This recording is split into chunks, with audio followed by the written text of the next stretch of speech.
Pai, eu vou a Ti. Onde mais irei? Tu disseste, eu sei, dor aqui terei, mas Tu és paz em mim, és paz sem fim. Em Ti eu vou vencer o mundo, ó Senhor. Eu ergo os olhos para os montes, mas meu socorro vem só de Ti, Pai, pois Tu criaste. Amém. Esses dias eu estava olhando para a vida de José, meditando na vida de José.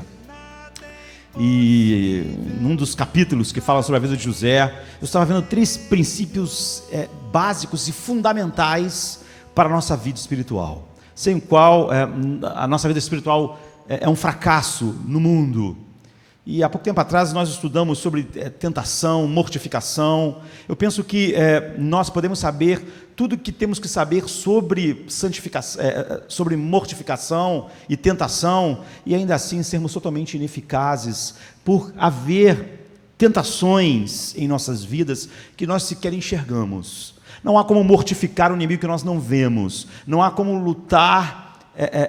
Nós fomos chamados para mortificar os pecados cancelados, mas se nós não enxergarmos a tentação como ela é, então nós não temos como fazer isso, apesar de podermos ter aprendido muito ou aprender muito a respeito de mortificação. Então eu quero falar sobre esses pontos na vida de José, mas antes eu quero lembrar a nós, já que nós não vamos falar a respeito de Satanás, mas como ele é eficaz rapidamente, não é? E ele age basicamente de 2 formas. Satanás nos acusa e Satanás nos tenta. Ele nos acusa não tentando nos levar ao arrependimento. Ele nos acusa e continua nos acusando, principalmente quando nós já nos arrependemos e fomos perdoados. Satanás nos acusa para nos levar a mais pecado, ou então ele nos tenta para irmos em direção ao pecado que ainda não cometemos. E ele tem uma capacidade enorme, gigantesca, de se adaptar a mim, a você, ainda que eu e você sejamos diferentes de várias formas. E ele se adapta às nosso temperamento, às nossas circunstâncias. Todos os principados, potestades, eles têm todo o tempo do mundo e eles estão realmente focados em fazer isso. E Satanás é o nosso adversário, é o adversário da igreja, com todas as suas hostes de seguidores. Ele não é adversário de Deus, Deus não tem adversários, mas nós temos. Então não importa, se nós estamos na juventude, ele vai tentar nos seduzir com prazer, com esperanças vivas de prosperidade humana e de conseguir aquilo que nenhum ser humano conseguiu. Ele vai tentar nos colocar no nosso coração que, apesar de todos terem falhado, nós vamos pelos mesmos caminhos, nós vamos priorizar as mesmas coisas e conosco será diferente e a vida terá outro caminho. Quando nós somos adultos, Satanás ele pega essa nossa idade, né, uma idade mais madura, e ele faz nós nos enchermos com aquilo que Jesus chamou de os cuidados da vida. Não é nada assustador, é o cuidado da vida, sabe? A ideia de que você tem que trabalhar, ganhar dinheiro, pensar na aposentadoria, se esforçar para dar o melhor à sua família. Jesus disse, os cuidados da vida abafam aquilo que a palavra de Deus faz, se você não estiver atento. E quando a gente chega na velhice, Satanás nos tenta com indulgência e obstinação teimosa. Ele nos tenta, você vê que na velhice é muito comum as pessoas falarem, olha, eu sou muito velho para mudar. É isso, é indulgência. Eu acho que já estou muito velho, eu não mudo mais, é muito tarde. Ou então, eu sou velho demais para a batalha. Não é? Mesmo nós sabendo que Moisés foi chamado com 80 anos, Abraão com quase 80 anos, nós pensamos, nós não podemos. Quando nós estamos numa fase próspera da vida, ele incha nossos corações com orgulho para a gente linkar a prosperidade das nossas vidas, saúde, uma vida econômica confortável, ele nos infla para linkar isso com os nossos méritos. Eu tenho isso porque eu mereci, eu me esforcei mais que os outros. E ele se faz esse link, nos leva à autoconfiança, e todo mundo tem a tendência em olhar com essa indulgência, aquela parábola que Jesus contou do homem que olhou para os seus bens e disse: come, bebe, olha, tu tem uma aposentadoria garantida, tua vida está tranquila. Quando Jesus disse: louco. Isso é muito comum quando a gente olha para o que a gente construiu. Agora, quando a gente está na pobreza, na necessidade, na doença, o diabo então nos enche de autocomiseração. Ele nos tenta sentir pena de nós mesmos, ele nos excita o descontentamento, ele nos excita a pensar por que nós estamos experimentando isso, e nós desconfiamos da bondade de Deus, e nós olhamos para as outras pessoas, como o Asaf, e falamos: por que prosperam os ímpios? E por que eu colho todas essas dificuldades? Se você tem um temperamento melancólico, ele vai buscar de todas as formas azedar. Você vai ver tudo azedo, assim. Sabe, a gente vive num país difícil, político horrível, mas ele vai tentar azedar a sua vida. Ele vai usar esse teu temperamento como tentação e vai promover o mau humor, o hábito do desânimo. Você vai ser aquelas pessoas que as pessoas pedem, se arrependem amargamente quando perguntam como você está. Sabe, a gente assim, que você chega para a pessoa e diz assim: como é que você está? Aí você pensa: meu Deus, o que eu fui fazer? Perguntar como ela está. Agora vai ficar aqui 3 horas falando sobre todos os problemas da vida, como se nenhum outro ser humano estivesse na Terra passando por nada parecido. Não é? Agora, se você desculpa, é naturalmente alegre, uma pessoa para cima, então ele vai tentar sutilmente te levar à indulgência, à leveza inconsequente, à falta de disciplina, a achar que tudo é uma piada, que toda a vida é uma brincadeira, sabe? Ele sempre sabe como trabalhar com cada um de nós. Em ter um momento de devoção privada na sua casa, de oração, ele vai levar você a não perceber a grandeza infinita de Deus. Sabe, você sozinho num quarto com a Bíblia, orando, e você não conhecer a profundidade da comunhão de Cristo, as riquezas infinitas, e tua meditação será superficial, será só aquela coisa devocional, como ler algo de autoajuda para você suportar o dia. E quando você estiver num culto como esse, num culto público, ele vai direcionar a tua atenção para qualquer coisa, qualquer coisa distante disso aqui, para a tua mente vagar. Ele pode usar as bugigangas tecnológicas que nós temos hoje, não só celulares e coisas que continuam fazendo a gente estar ligado com todas as coisas, quando nós devemos estar ligados apenas numa coisa, mas tudo. Por exemplo, aqui, num culto desse, na hora do louvor, na hora da mensagem, na hora do louvor está sendo gravado voz, está sendo gravado instrumentos, tem câmeras ligadas, todas essas coisas. Se você se deixar, você se distrai com elas, você se preocupa com elas, se elas estão funcionando, se elas não estão funcionando. Agora tem câmera ligada, está fazendo gravação. Todas essas bugigangas, não só aquilo que é totalmente fútil, como deixar entrar e nos tirar, mas até essas coisas que nós precisamos usar, podem ser usadas por ele como uma maneira de nos desviar. E quando nós temos um tempo confortável na vida, nós começamos a pensar na nossa própria bondade, e esquecemos, nós falamos: é só la gratia, tudo é pela graça, só até a vida está legal, e nós começamos a pensar as razões pelas quais eu mereço todas essas coisas, e não ser só pela graça. E até no momento de mais profunda espiritualidade, ele tenta despertar em nós um orgulho. Sabe, Paulo vai no céu e diz: Deus botou um espinho para mim eu não me orgulhar, porque a gente, ainda antes de sermos glorificados, somos capazes de ir no céu, olhar o céu e ficarmos orgulhosos quando voltamos para cá. Como Pedro, Tiago e João, que subiram um monte, viram a glória de Cristo, a maior experiência que um ser humano já teve na terra, e quando eles desceram, a Bíblia diz que eles foram pelo caminho discutindo quem era o maior. Sabe, tipo assim, quem estava mais próximo de Moisés, quem estava mais próximo de Elias, ele falou comigo, não falou contigo, é isso. O diabo é capaz de, quando ele está vendo as pessoas lá no Monte da Transfiguração, ele não está preocupado: agora acabou tudo. Não. Agora eu vou fazer Pedro, Tiago e João, vou tentar jogar com o orgulho deles. Em relação a isso, eles pensarem: só nós 3 vimos, os outros ficaram de fora. Então, se nós vencemos a corrupção do coração, vencemos uma tentação, ele tenta nos encher de autossatisfação, autoprazer. E quando nós estamos vivendo momentos ruins, ele nos enche de amargura, rabugice, mau humor, aspereza. A gente acha que pode tratar os outros de qualquer forma, porque nós estamos passando uma fase difícil, então nós somos grosseiros. Você vê, ele tem uma tentação para todas as situações. Não há nada que ele não possa falsificar. Grande parte dos pensamentos espirituais, entre aspas, que você tem, é o diabo que coloca na sua mente. Ele não se importa se você vai fazer algo que externamente seja boa, contanto que ele te faça fazer isso por motivos egoístas. Motivos interiores que são insensíveis a Deus, sabe? O cara que ora muito, mas as pessoas estão vendo as boas obras que é feito na frente do mundo inteiro e estão lá nas páginas do Facebook para o mundo inteiro ver. Ele não se importa, contanto que ele possa macular assim. Ele se transfigura em anjo de luz, e a maior parte, às vezes, do nosso conforto, justificação e alegria são falsos, porque grande parte da nossa justificação, alegrias e confortos vêm de Satanás, são falsos. E ele sabe trazer as Escrituras para a nossa mente de maneira totalmente contrária, como ele fez com Cristo. Se você não conhece a palavra de Deus, você vai realmente se deixar ser ensinado teologicamente por Satanás. E as nossas corrupções do coração se juntam a isso, e é uma terrível parceria entre a corrupção interior e essas mentiras de Satanás.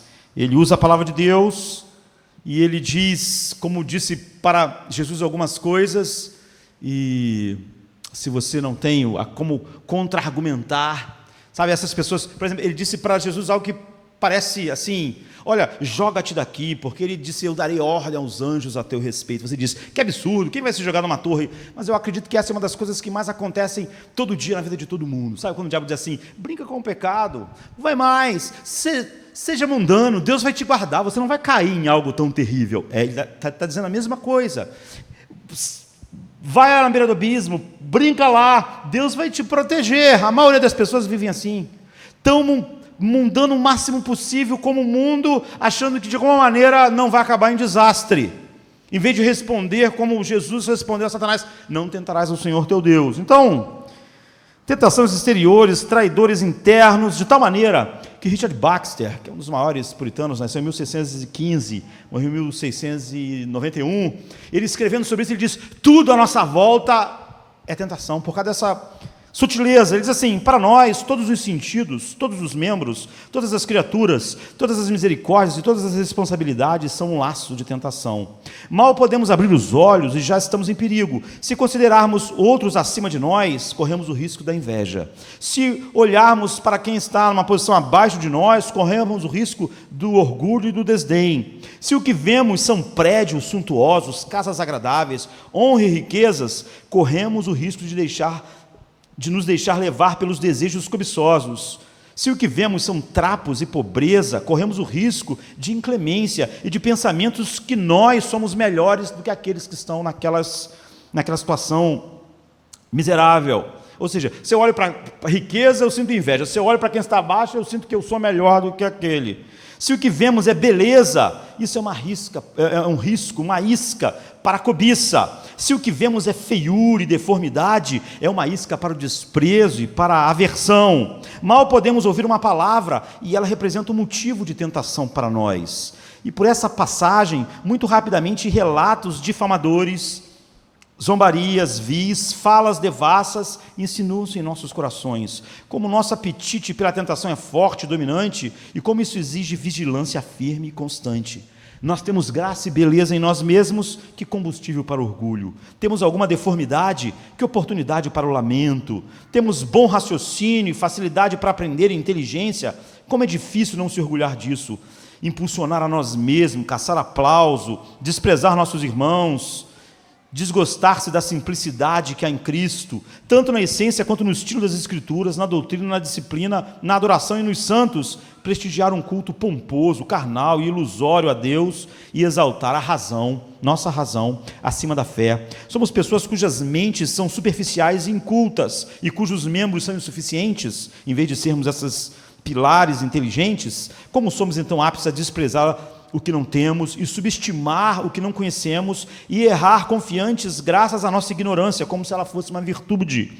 E se a presunção e o orgulho se fizerem presentes, tornamo-nos com um pretexto de santidade, de verdade, zelosos inimigos da verdade e principal perturbador da paz na igreja. Somos homens eminentes e ocupamos cargos de autoridade.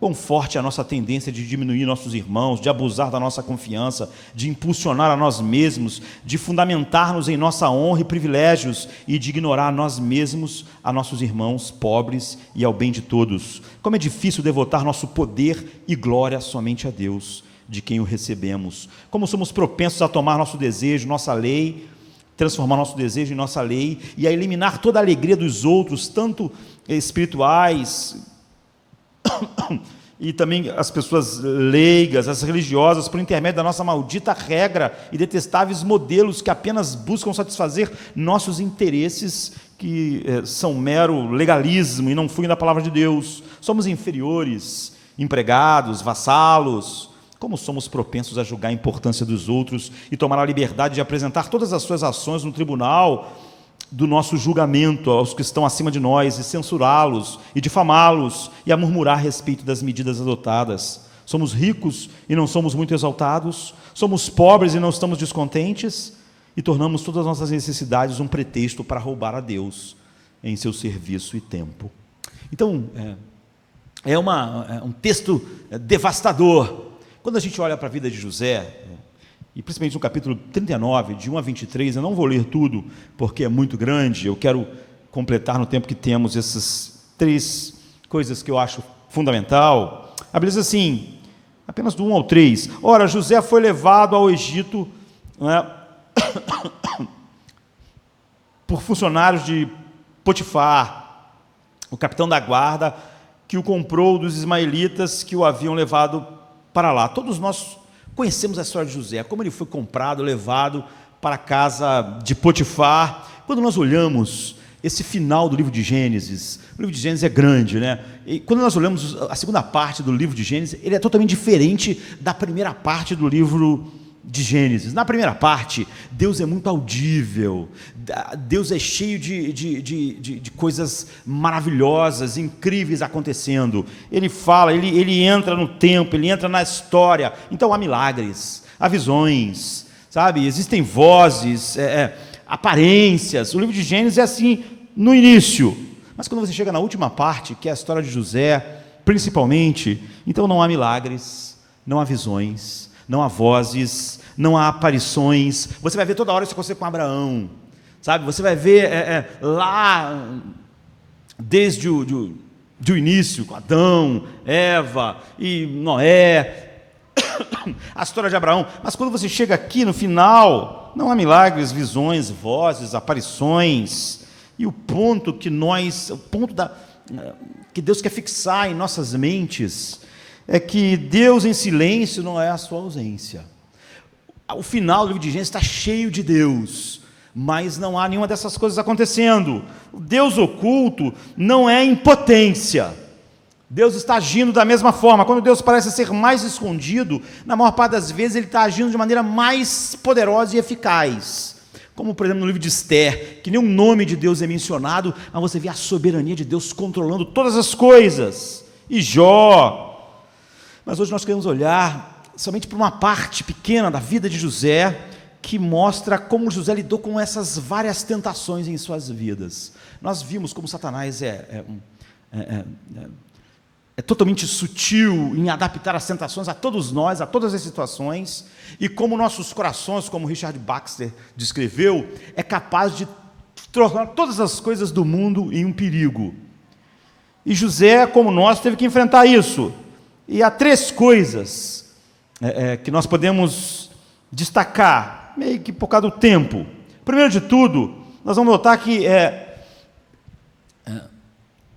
algo que é fácil nós perdermos na história. Quanto mais a gente lê a história, é fácil, como eu disse no início, você sequer ver as tentações.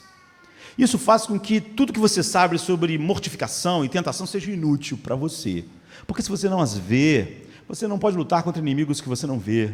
Você não pode matar, mortificar e matar, né? Inimigos que você não enxerga. Sabe, há um filme assim, antigo aí, chamado Predador. Ele é de outro planeta, né? Assim, ele é um excelente predador. Ele é um caçador de outro planeta e ele fica invisível no meio aqui no nosso planeta. Então, além dele ser invisível, ele ficar invisível, ele tem capacidade de ver mais do que o ser humano. Ele vê, mas ele vê também, ele sente o calor. Então é um inimigo formidável. Ele vê muito e não é visto. Eu creio que grande parte das tentações são assim. E se você não tiver a capacidade de sequer ver, como você pode mortificar? Então, primeiro de tudo, há uma tentação que nós chamaremos de a tentação do poder aqui na vida de José, quando nós começamos a ler ele na casa de Potifar e tudo que ele experimentou. A Bíblia diz que os irmãos José venderam ele, todos nós conhecemos a história, e que Potifar era o capitão da guarda de Faraó. Eu sei que quando a gente pensa em capitão da guarda, a gente pensa que ele era só o chefe da segurança pessoal de Faraó. E é porque em português a gente perde, na verdade, qual é o posto dele, qual a importância dele. Mas ele era uma pessoa muito importante. A palavra em hebraico que é usada é a mesma usada, por exemplo, quando vai descrever em 2 Reis 25, versículo 8, o homem que, amando o general, que amando de Nabucodonosor, destruiu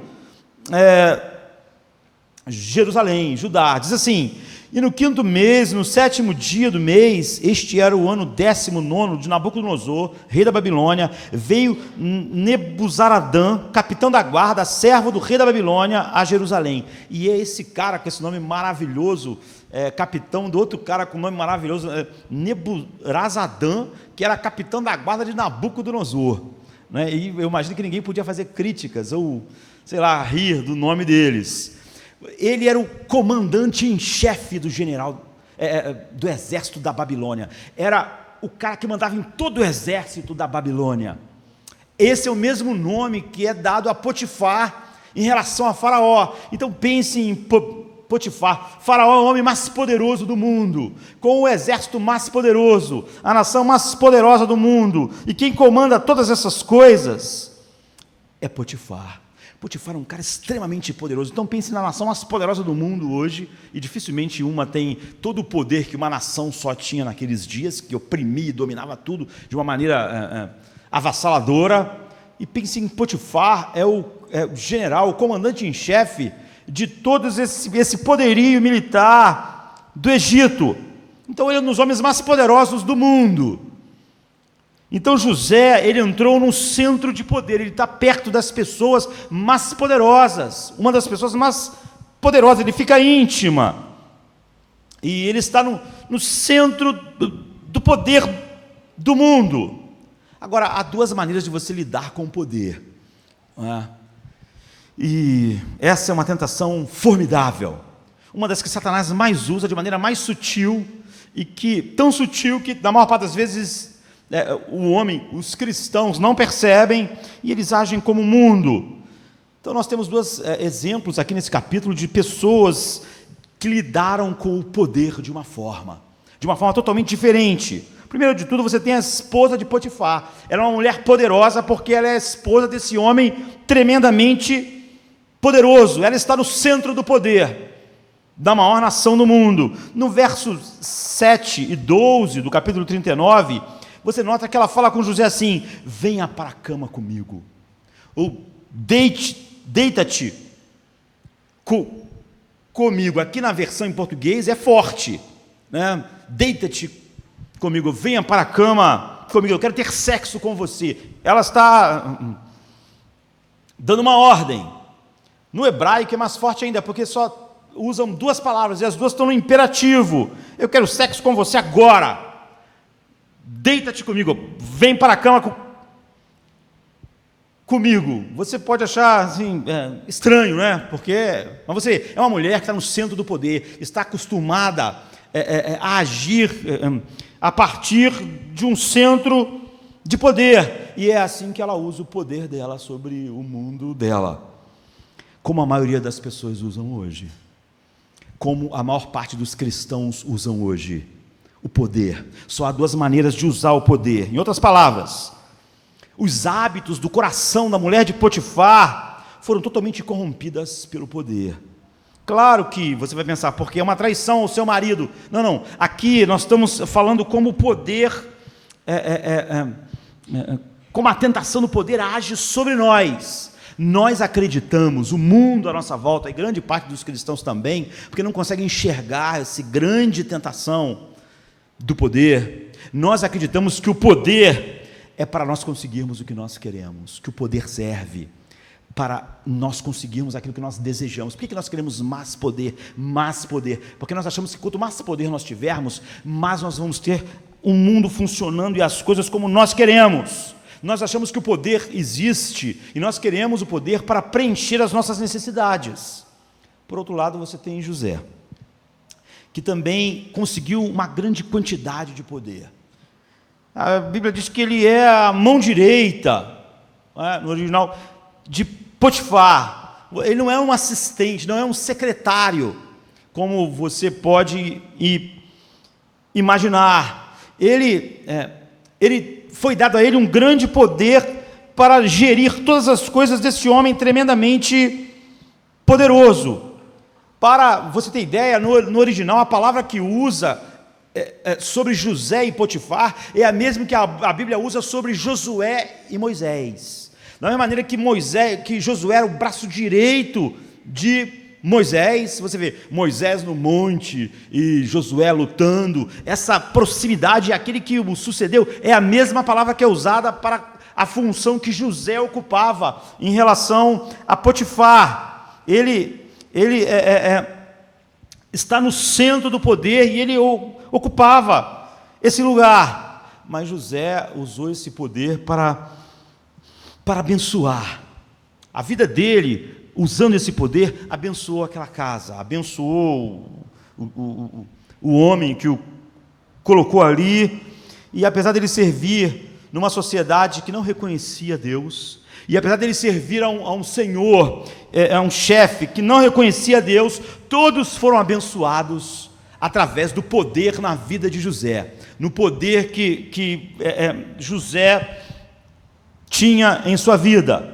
Então, aqui nós aprendemos algo tão óbvio, mas tão fácil de nós perdermos e não enxergarmos como isso é aplicado em nossas próprias vidas. Certa vez eu estava vendo alguém pregar, lendo, na verdade, uma pregação antiga, muitos anos atrás, de um grande servo de Deus, exatamente sobre esse texto, ele dizendo, olha, se você tivesse que ler um livro e a biografia de um homem assim tremendamente usado por Deus, um homem, uma mulher, grandemente usado por Deus no mundo, na história, provavelmente você ia procurar a biografia de um missionário, de um pastor, ou seja, alguém que fizesse algum trabalho, entre aspas, espiritual, não é? Alguém que pregasse o evangelho. E assim, você ia querer ler David Brainerd, não é? Ou você ia querer ler Spurgeon, ou então você queria ler a biografia de Jonathan Edwards, porque é um grande homem de Deus, um homem que Deus usou para abençoar o mundo. E isso é porque esse grande pregador antigo estava dizendo, é porque nós estamos condicionados, mesmo como igreja, a pensar dessa forma. Mas aqui você tem José. Ele, na verdade, é um grande administrador. Aqui ele é um líder, um empresário de sucesso no Egito, na primeira parte. Na segunda parte, ele vai ser um príncipe no Egito, um governador. Ele não é um pregador, ele não é um missionário, ele não está conduzindo um estudo bíblico, ele não está pregando para as pessoas. No entanto, Deus está usando poderosamente José, poderosamente no mundo. Você provavelmente não ia querer ler um livro sobre a biografia de José, um homem que Deus usa poderosamente, porque ele não está fazendo aquelas coisas que você acha espiritual. Num curto e longo prazo, de certa forma, ser um pregador e dar estudos é até mais fácil, há um certo glamour espiritual, e Deus quer seus servos em todas as esferas da vida, como José, na medicina, no direito, nos negócios, nas artes. Mas nós, quando pensamos em um homem que abençoa o mundo, nós não pensamos assim, e esse é um grande déficit hoje. Certa vez eu estava falando com um professor, e estava falando para ele, olha, Deus te colocou como professor, como botou Esther lá, para você ser muito mais do que o comum, como Mardoqueu disse para Esther, olha, para esta hora Deus te colocou como rainha. Mas essa pessoa não gostou nada disso. Ele era só um professor como todos os outros. As suas ideologias eram iguais de todos os outros professores, e, de certa forma, como professor, ele era um inútil para Deus. Porque, à medida que ele se converteu, a conversão dele não fez nenhuma diferença na visão que ele tinha de ser professor, e nem nas crenças que ele tinha. Ele separava totalmente, de tal maneira que ele podia sentar numa cadeira como essa e ser muito espiritual num culto, mas quando ele fosse para a sala de aula, ele ia ser um professor que ia ensinar das mesmas coisas e acreditar nas mesmas coisas como o mundo de professores que ele vive. Inútil, inútil. Então, ele está absolutamente certo, esse grande pregador do passado. Nós fomos condicionados a pensar assim: se você tem uma habilidade musical, se você vai usar ela para Deus, você tem que usar na igreja, no culto. Você não pode ser John Sebastian Bach, porque senão Deus não vai ser honrado. Se você tem uma grande habilidade administrativa, você então tem que usar para liderar um ministério, senão Deus não está sendo honrado. Senão você não é um grande homem de Deus. Se você tem grande habilidade de comunicação, então você tem que ser um pregador, ou um professor na igreja, ou então você não vai estar sendo usado por Deus. Você vê, em Gênesis 12, Deus prometeu a Abraão que, olha, através da tua descendência eu vou abençoar todas as famílias da terra. E isso vai crescendo, crescendo, até chegar a Cristo. Mas assim que ele faz essa promessa, o primeiro descendente de Abraão que ele vai usar para abençoar as nações é José. É o seu neto. E ele não chama um profeta. Você vê, o primeiro que Deus disse, eu vou usar para abençoar as nações, Deus não chamou um profeta, nem um pregador, nem um ministro. Ele chamou José, um homem de negócios, um grande administrador, e depois um príncipe no Egito. Mais tarde ele vai se tornar esse grande homem que vai montar um massivo programa que vai tratar com a fome naquela nação, e com a fome em outras nações, e vai então abençoar e salvar a sua família e milhares de pessoas.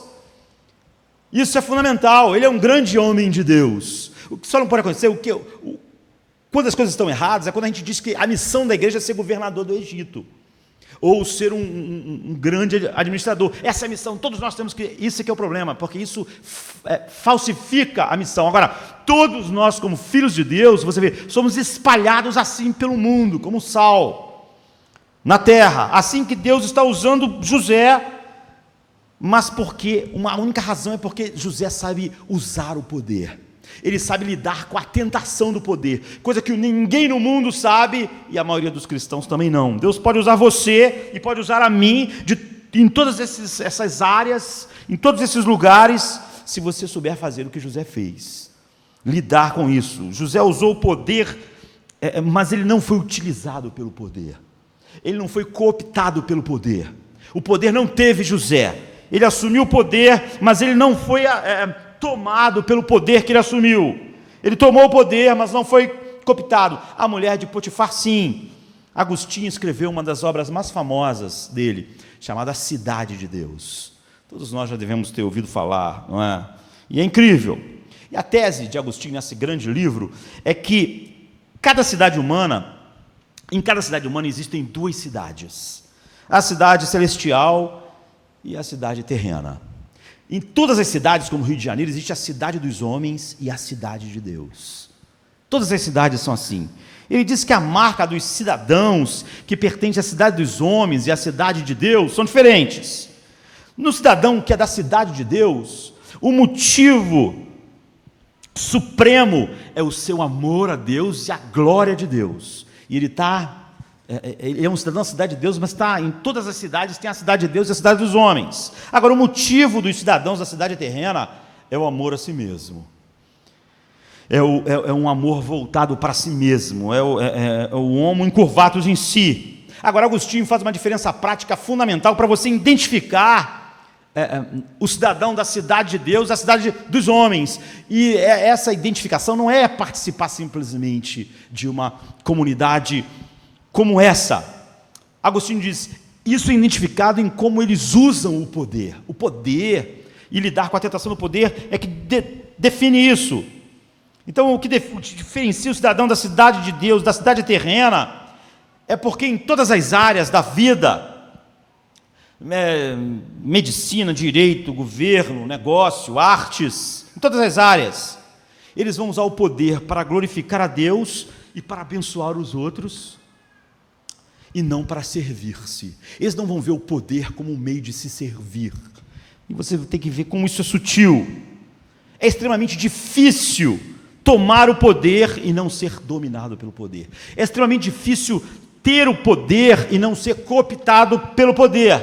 Então, deixa eu dar um exemplo positivo e negativo, e eu já estou vendo ali pelo horário que não vai dar para falar sobre as três coisas, né? Vamos ver. O negativo e o positivo. Eu estava lendo um casal contando que se mudou para uma grande cidade americana, porque o marido foi promovido na empresa e foi para um cargo maior. Então eles foram para essa cidade. Quando chegaram lá, eles procuraram uma imobiliária, né, para comprar uma casa. E eles estavam procurando uma casa. E ele disse que a pessoa que atendeu eles disse assim: qual é o salário líquido de vocês anual? E eles falaram, agora aquele outro carro que ele estava ocupando. Então uma pessoa disse assim: olha, se o salário líquido anual de vocês é esse, então vocês podem pagar por esse tipo de casa, vocês podem gastar nesse tipo de casa, vocês podem morar nesse tipo de bairro, e isso é o quanto vocês vão gastar para morar nesse bairro, é o padrão de vocês. Então eles fizeram. Só que eles disseram que depois que eles compraram a casa, estavam vivendo no bairro, seus filhos estudando, eles chegaram à conclusão de que era muito difícil tirar 10% e estar sendo fiel ao reino de Deus, ou tirar mais ainda para investir em causas, em outras causas que eram nobres. Então, você vê, uma das maiores poder que você vai ter é o dinheiro, é o seu dinheiro.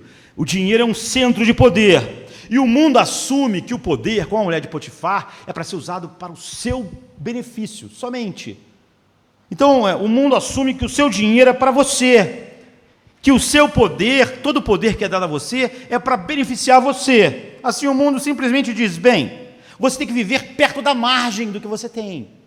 Você tem que esticar, não importa se você hoje ganhar pouco, amanhã não vai importar, você pode ganhar 3 vezes mais, 10 vezes mais. O mundo vai dizer: estica as margens para lá, fique sempre bem próximo da margem. Foi o que o cara disse para essas pessoas que foram morar nessa grande cidade. Agora a vida deles tinha melhorado, ele tinha sido promovido. Mas o que esse cara falou? A casa para vocês, o bairro para vocês é esse. E esticou as margens. Ou seja, nós temos a ideia que você tem que gastar em si mesmo, em suas roupas, e em sua casa, e todo o poder que você conseguir na vida, ele tem que se voltar para você. Você tem que gastar e estar absolutamente mais próximo da margem possível. Então, se você viajava antes para Cabo Frio, agora você vai querer ir para outra cidade do Brasil. E depois, se você ganhar mais, você vai querer ir para Nova York. E se você ganhar mais, você vai querer fazer uma volta ao mundo. E você vai querer fazer um grande cruzeiro. Você vai aumentar as margens. Você vai aumentar as margens. É o que eles descobriram. Você vai querer ficar num hotel de outro padrão, sempre indo para as margens. Você acha que tudo que Deus te der e todo o poder que Deus colocar na sua mão é para te beneficiar. É isso que Agostinho estava dizendo sobre a cidade de Deus e a dos homens. Na cidade dos homens, o homem é voltado a agradar a si mesmo. E como ele usa o poder, determina em que cidade de fato ele está. É como a mulher de Potifar. É assim que as pessoas fazem quase tudo. A pessoa diz: olha, agora eu vou trabalhar e vou morar naquela cidade lá. Quantas vezes eu já ouvi isso, eu já falei isso para os irmãos. A pessoa depois de meses diz para mim assim, às vezes: aqui não tem nenhuma igreja boa. Como ele não viu antes? A coisa mais importante da vida dele. Ele não viu. Ele viu se tinha escola para o filho, ele viu se tinha um bom shopping para ele ir ao cinema, mas ele não viu se tinha uma boa igreja, porque ele diz: se tiver, tem. Vou procurar depois.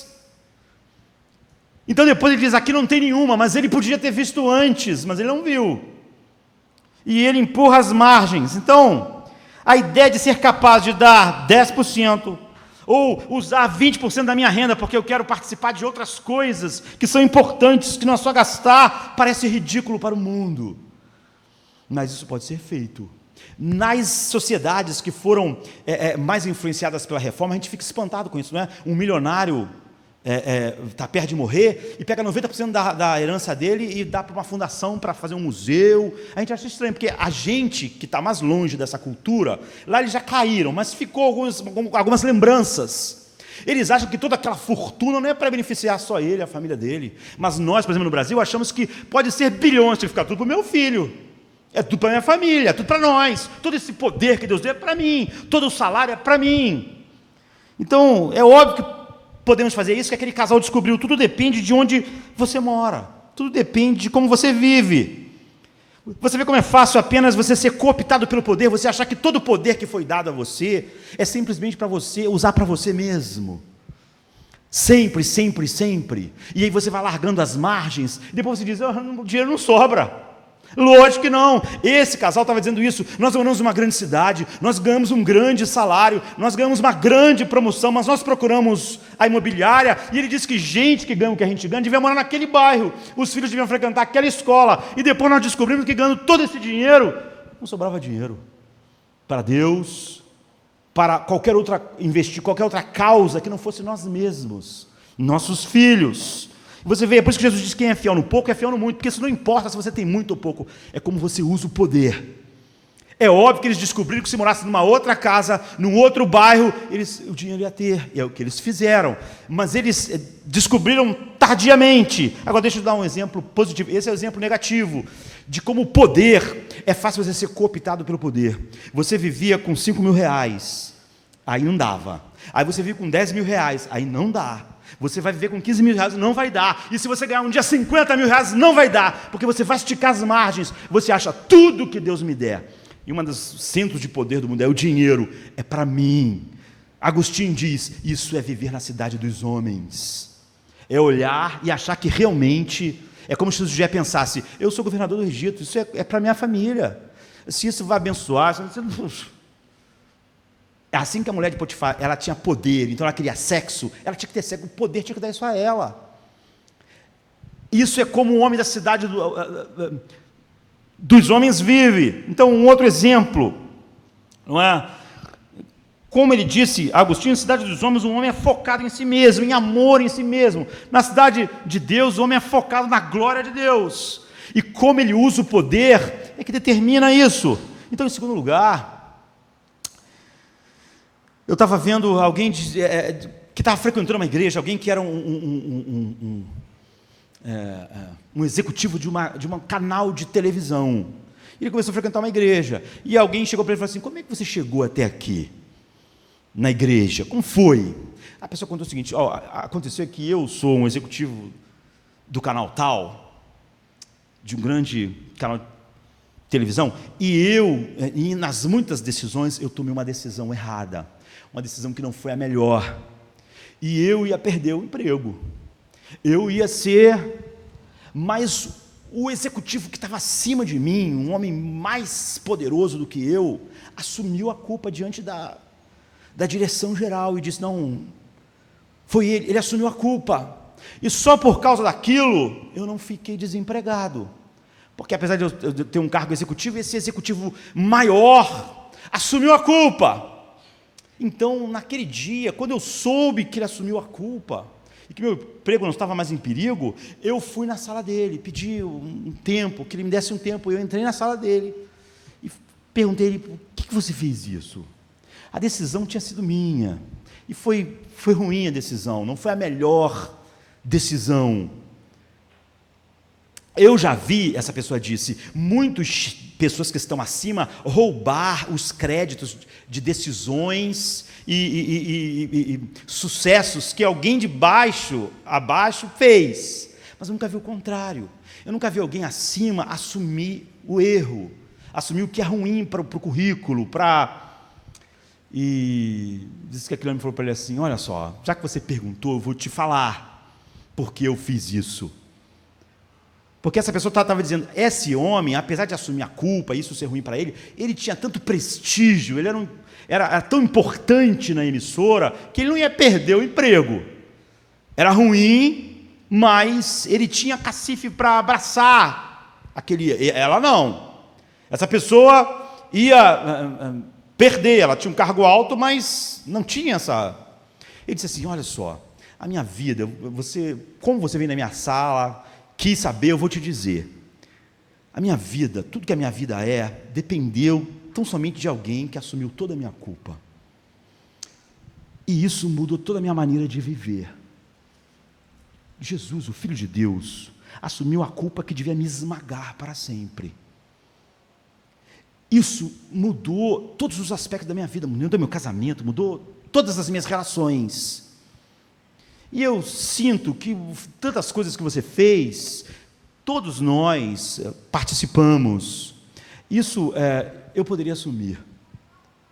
Mas eu quero que você saiba que é tão somente por causa daquilo que foi feito para mim.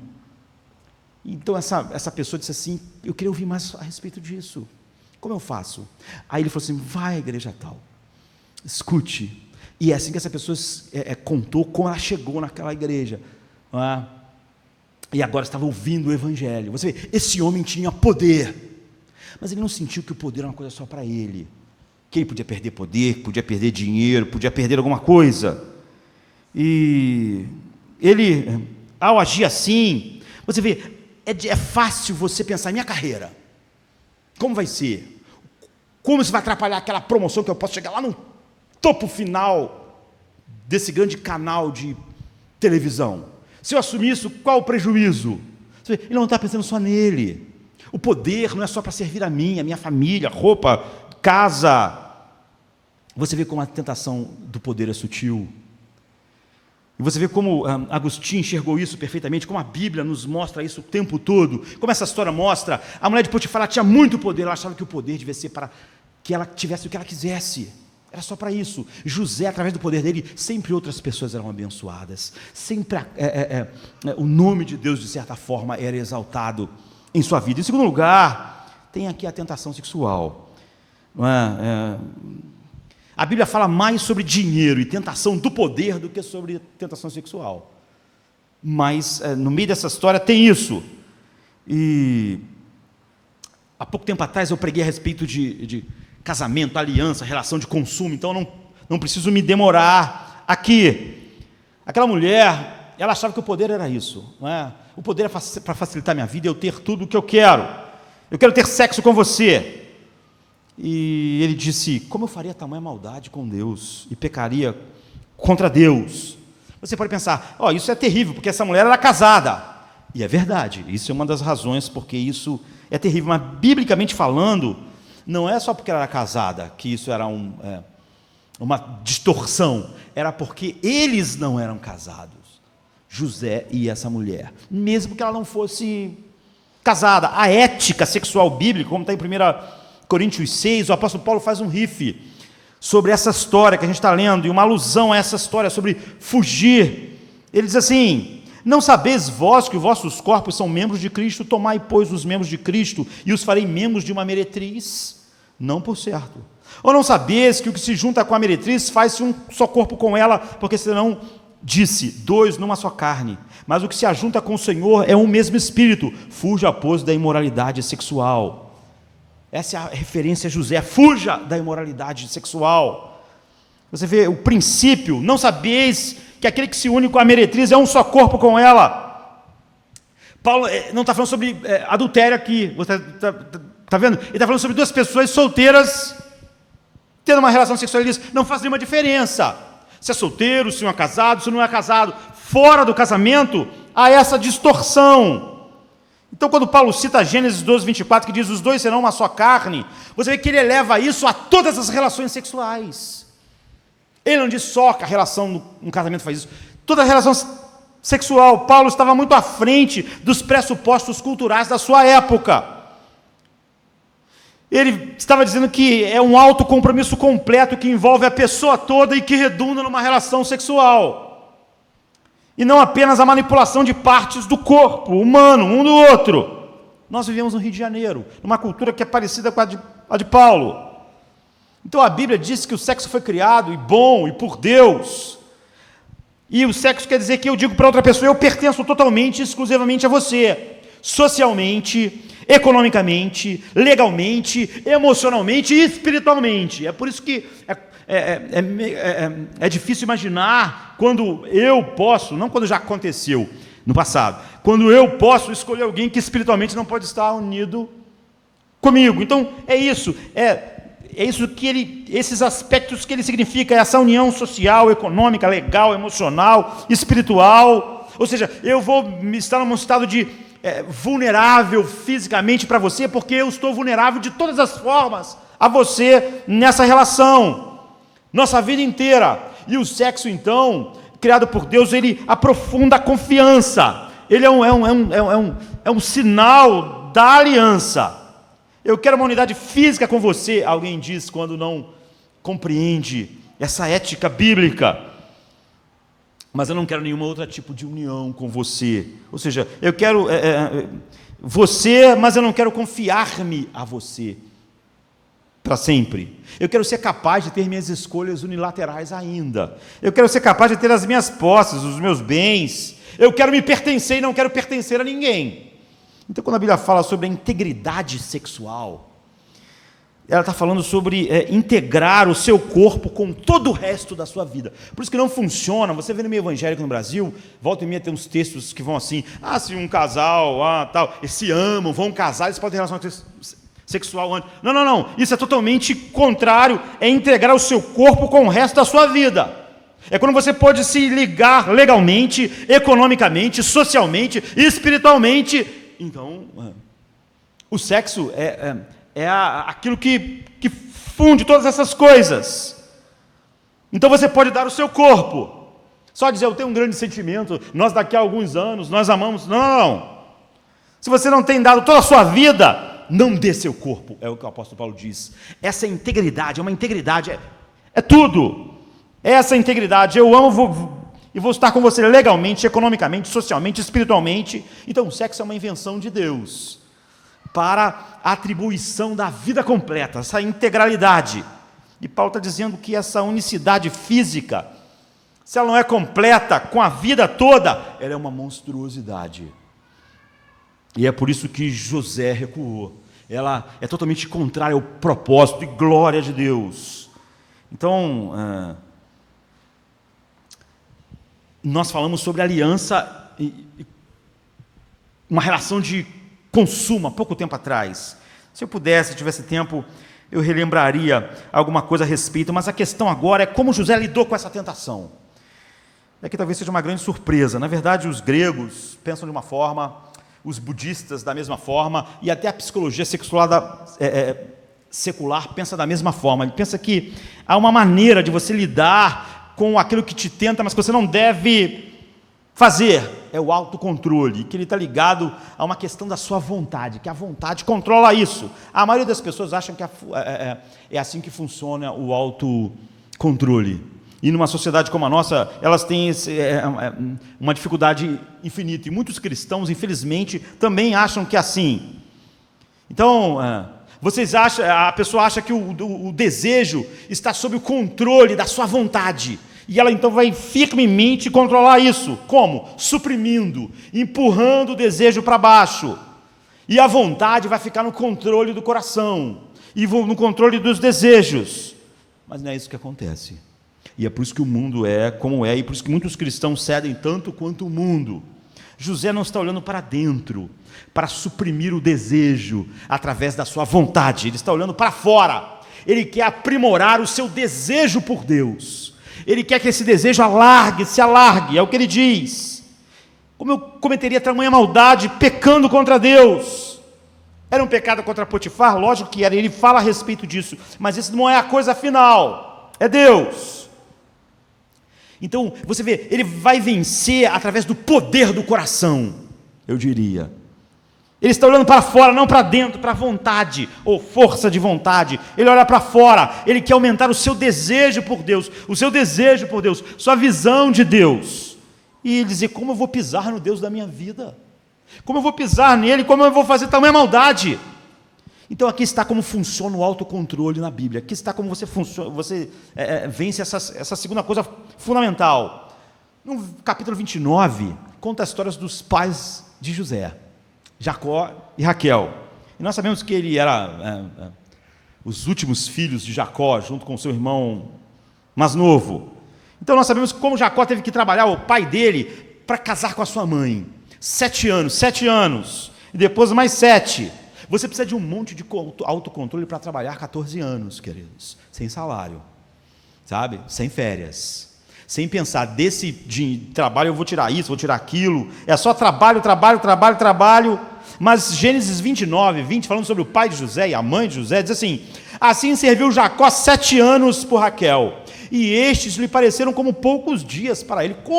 Como 7 anos pode parecer poucos dias? É muito tempo para trabalhar de graça, é muito tempo para trabalhar para outro ganhar todo o dinheiro do meu trabalho. Mas a Bíblia diz assim: assim serviu Jacó 7 anos por Raquel, e estes lhe pareceram como poucos dias, pelo muito que ele amava a Raquel. Você vê, Jacó tinha todos os tipos normais de sentimento que você tem. Ele queria lazer, ele queria contemplar a natureza, ele queria uma pausa, ele queria umas férias, ele queria se distrair um pouco, ele queria receber o salário pelo seu trabalho duro.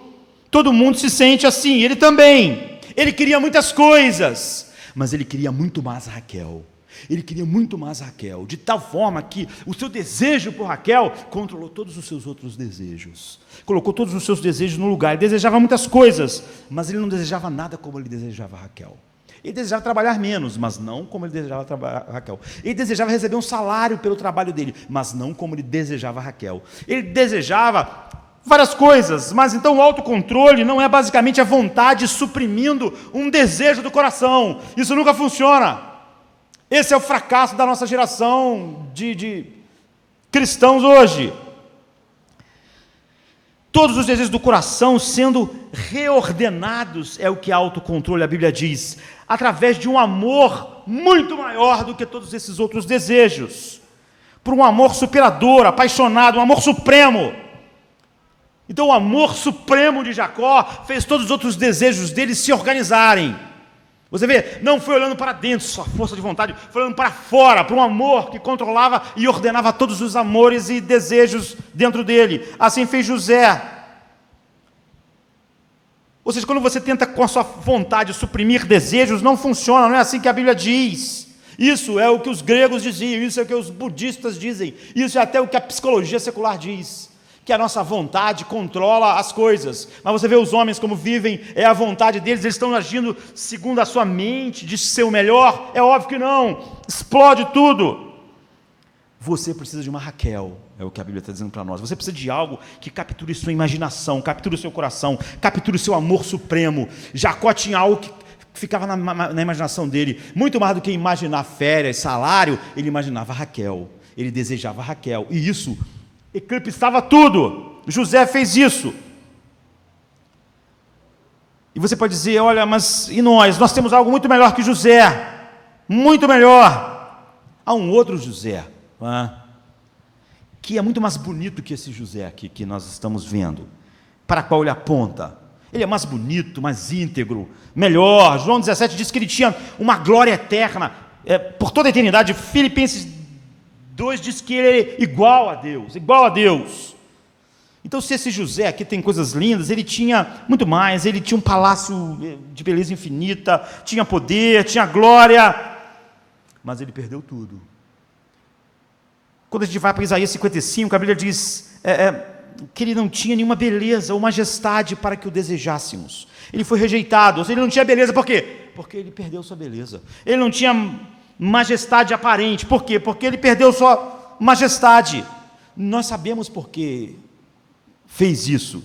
Sabemos que José, por princípio, perdeu tudo e foi jogado tudo fora na prisão. O José da história, ele foi contado com os transgressores, o filho de Jacó, e ele não era transgressor, ele foi contado com os criminosos, ele não era criminoso, ele foi julgado culpado, ele não era culpado. Ele foi tratado assim. Ele aponta para Cristo. Cristo foi tratado assim, mas por uma razão muito maior. Diz assim Isaías 53, não tinha beleza nem formosura, e olhando nós para ele, não havia boa aparência nele, para que o desejasse. É o rei da glória, ele perdeu tudo.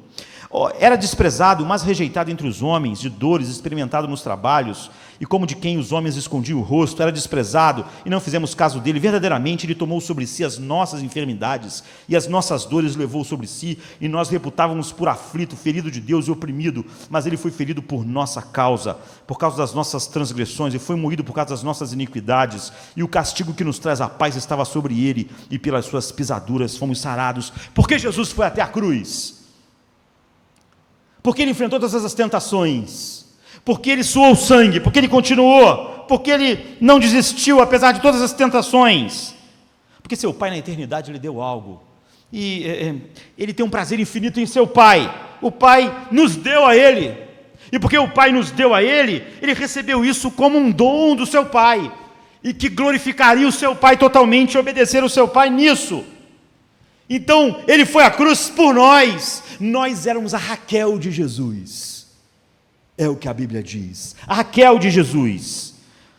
Esse desejo avassalador do seu coração por aqueles que o Pai deu a ele, por amor ao Pai, fez com que ele nos amasse. Em João 17, quando ele vai orar, já no final, perto de morrer, ele diz: eu te glorifiquei na terra, tendo consumado a obra que me deste a fazer, e agora glorifica-me tu, ó Pai, junto de ti mesmo, com a glória que tinha comigo, que tinha contigo antes da fundação do mundo. Manifestei teu nome aos que do mundo tu me deste, eram teus e tu me deste. Eu rogo por eles, eu não rogo pelo mundo, mas por aqueles que me deste, porque são teus. Estando com eles no mundo, guardava-os em teu nome. Tenho guardado aqueles que tu me deste. Você vê como ele repete isso? Ele repete: tu me deste, nenhum deles se perdeu. No último versículo ele diz, no 26, e eu lhes fiz conhecer o teu nome, e lhe o farei conhecer mais, para que o amor com que tu tens me amado esteja neles, e eu neles esteja. Quando você vê ele fazendo isso por você,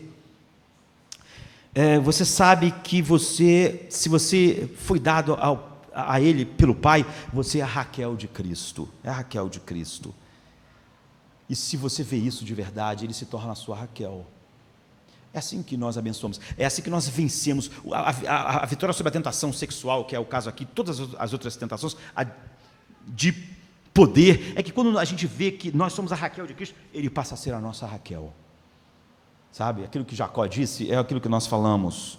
Nós somos a Raquel de Cristo. Em Efésios 5, 25 diz: vós maridos, amai vossas mulheres como? Como Cristo amou a igreja, e a si mesmo se entregou por ela, de uma maneira muito mais profunda do que Jacó por Raquel. Quando você vê que a sua paixão, você agora, porque o Pai deu a igreja a ele, você é a paixão de Cristo que fez ele enfrentar todas as coisas, então ele passa a ser a sua paixão.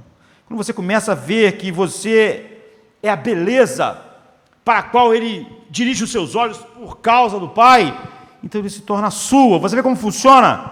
Freud disse, como eu estava dizendo no domingo, a sabedoria do mundo e de Deus são opostas. Freud diz que todos os nossos anseios espirituais, todos, ele era totalmente zombava de todos os anseios espirituais. Freud diz que todos os nossos anseios espirituais são apenas desejos sexuais frustrados e reprimidos.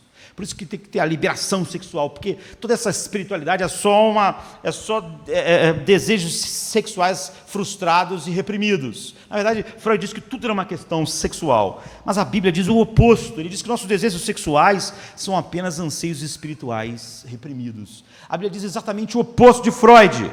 Ou seja, você precisa de uma pessoa linda, de uma pessoa maravilhosa, que olhe para você e diga que você é lindo, que se entrega por você completamente. É isso que nós lemos, como Cristo amou a igreja e se entregou por ela. Nós precisamos disso.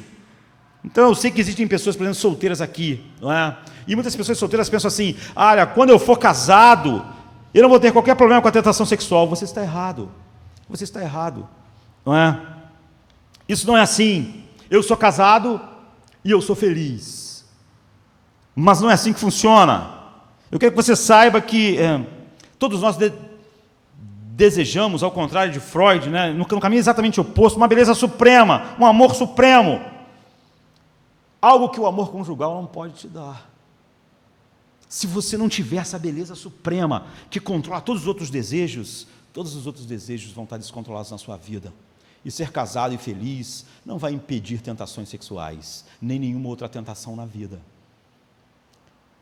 E se você tiver isso, mesmo que você não seja casado, vai ser a mesma relação de poder que vence a tentação. Então, a menos que Jesus seja esse amor de esposo, presente, real, uma realidade no coração, esses desejos não realizados vão se derramar em desejos sexuais, de poder, de dinheiro, e você não vai ter como lidar com isso, como o mundo não pode lidar.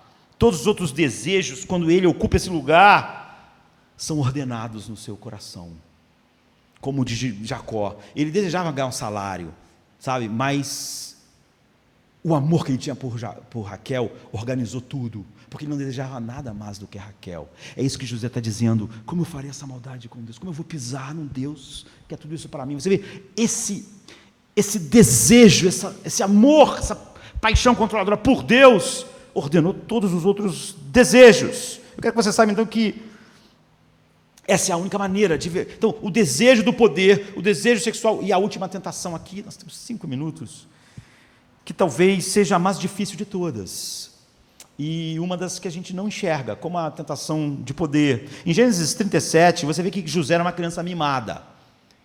Ele é um dos servos de Deus mais equilibrados da Bíblia, mas ele também tem pés de barro. A Bíblia nos conta uma história de todos os homens que precisam de um Redentor. José era mimado, nós sabemos por quê, porque seu pai amava muito a sua mãe, e sua mãe morreu, e o pai canalizou para ele, para o seu irmão mais novo, Benjamim, todo o seu amor por Raquel, e ele mimou José, e José, de certa forma, foi estragado por esse amor. Ele dava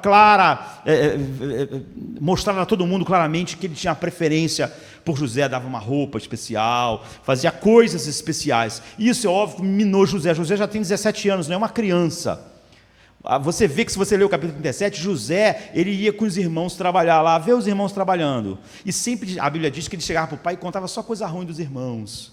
É óbvio que os irmãos dele tinham defeito, mas é óbvio que não só tinha coisa ruim dos irmãos para contar. É óbvio que ele nasceu num lar que tinha esses conflitos, e ele sentia que ele era tratado de uma maneira, ele era mimado.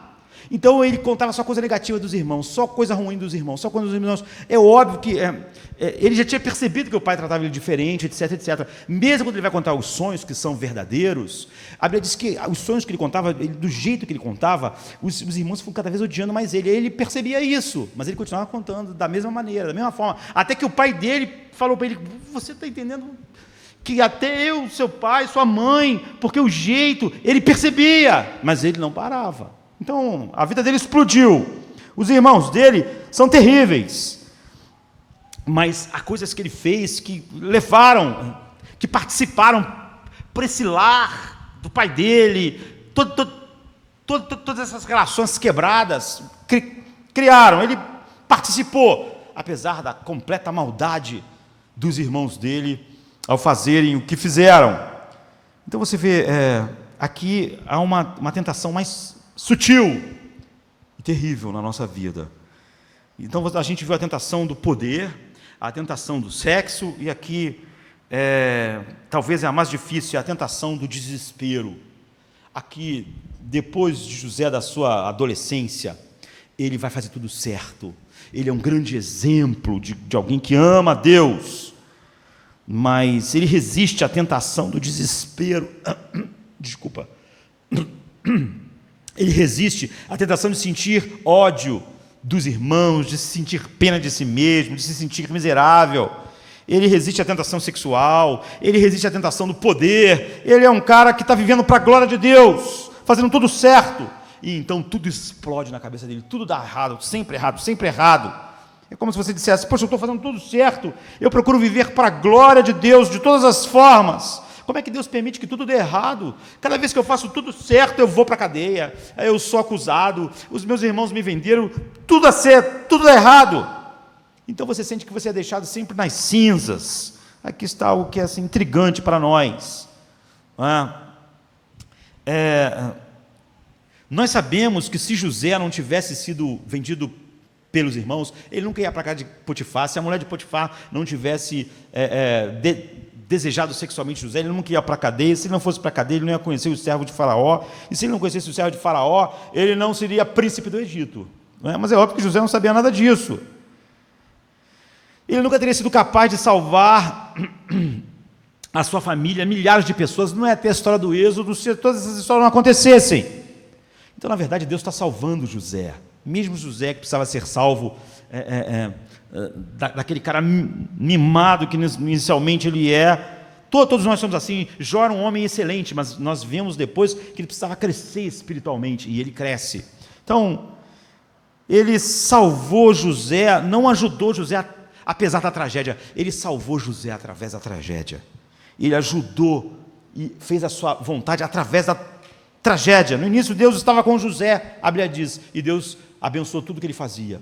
Quando tudo estava errado, tudo ruim na sua vida, a Bíblia diz a mesma coisa. Deus estava com José e ele teve sucesso. O que significa que aconteça o que acontecer, nada pode atrapalhar o cuidado de Deus, tranquilo, e para o propósito final dele em nossas vidas. Nós precisamos muito mais do que recitar Romanos 8, 28, todas as coisas cooperam para o bem. Deus quer que a gente experimente isso. Ele nos salva através da tragédia, não tirando. Então não se esqueça que o José final, todas as histórias apontam para Cristo. Ele viveu uma grande vida. Jesus viveu uma grande vida. Uma vida perfeita, de absoluta obediência, venceu todas as tentações. E no final a vida explodiu na cara dele. E no final ele foi para a cruz. Essa é a maior tentação, é a tentação do desespero. É quantas pessoas vivem isso, sabe? Eu estou obedecendo, eu fiz tudo que Deus quis, mas estava tudo errado. Se você não perceber, você nem vê como isso é uma tentação e como ela é poderosa. E você pode dizer assim, mas a gente sabe a história de José, o final da história de José, mas é porque nós não temos o teu livro, nem o meu. Nós só temos o dele. Mas você vê, Jesus obedeceu completamente, negou-se a si mesmo, fez tudo, e a vida explodiu na cara dele, numa morte na cruz, mas houve uma ressurreição para ele, e por causa da ressurreição dele, há uma ressurreição para nós. Não, é assim que a sutil tentação do desespero é vencida. Quando José tinha falhas inicialmente, tudo explodiu. Ele tinha virtudes e aquelas falhas, mas quando ele foi o cara que nós podemos mais admirar, um dos mais admiráveis da Bíblia, tudo explodiu também na cara dele. Essa é a tentação. Agora que eu estou vivendo a vida como Deus quer, de todas as formas, vencendo a tentação do poder, vencendo a tentação sexual, vencendo, tudo explode. Ele tinha que vencer também a tentação do desespero. E Jesus, porque Jesus fez isso?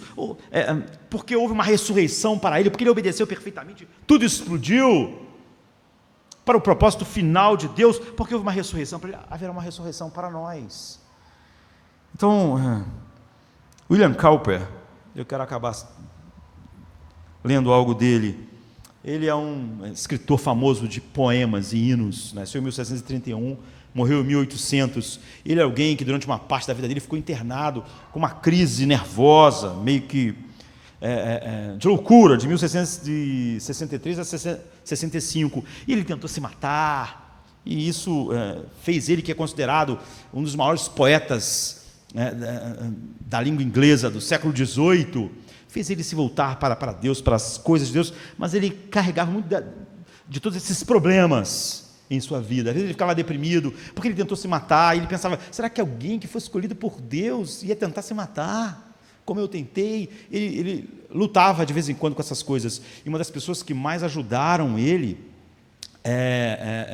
John Newton, que compôs Amazing Grace, que é um dos maiores pastores da história da igreja. E William Cowper foi então grandemente abençoador, compôs grandes hinos,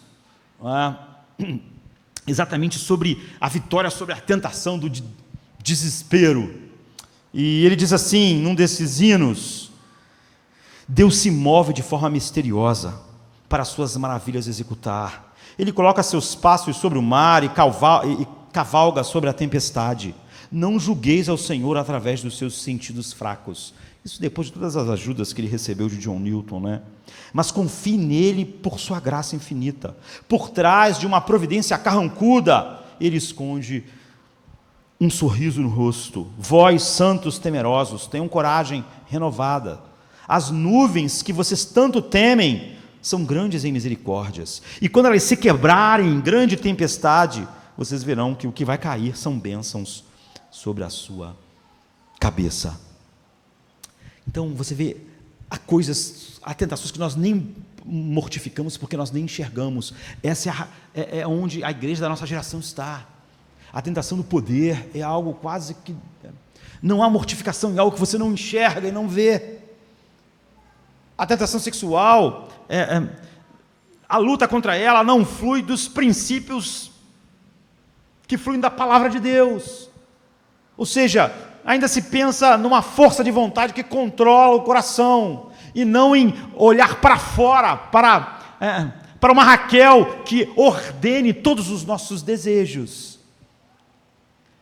E nem se percebe quão poderosa é a tentação do desespero, porque muitas pessoas que obedecem a Deus, quando tudo explode em sua cara, a primeira coisa que elas dizem é isso: por que Deus, agora que eu estou vivendo uma vida para a sua glória, tudo isso acontece? Então, a vida de José nos mostra todas essas realidades que às vezes não são percebidas sequer, que dirá mortificadas em nossas vidas. É isso que nós precisamos resistir à tentação do poder, do sexo, ainda mais a do desespero. Então nós temos que ir a Cristo, nós temos que ir a Deus, contemplar Deus mais e mais.